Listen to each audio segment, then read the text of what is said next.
пациенттин даттануусу заарасы жөтөлгөндө, түшкүргөндө, чыгып кетет, секиргенде негизи бул кольпарафияга жатын кынын ылдыйлап кетишинен бул көйгөй жаралат. Дагы башка пациенттердин даттанулары кынга аба толуп калуу, жел чыгып кетүү жана дагы задержка кала болушу мүмкүн.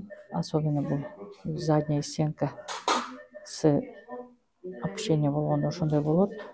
Азыр мен жасап аткан операция ушу передний и задний кольпарафия с лабиопластикой.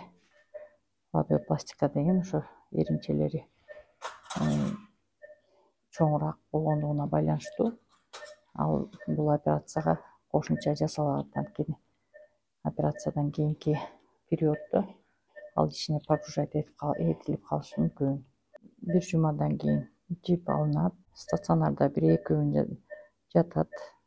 Кылдырганымдын себеби мен удаа төрөгөм.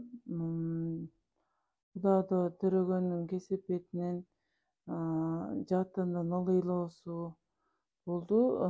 Ошол себептен көптөн бери кыйналып келгем.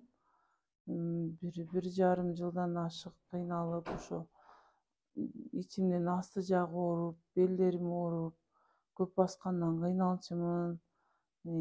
Айыз келген учурдары белдерим ооруп, тура албай калчумун. Ошол себептүү кыйналган кесепетинен жасатканга туура келди. Жасатканыма 1 жумадан ашып калды. Аябай азыр жакшы улучшение бар. Белим оорубай калды. Ичимдин ылдый жагы көп оорубай калды. Жасатканыма өкүнбөйм.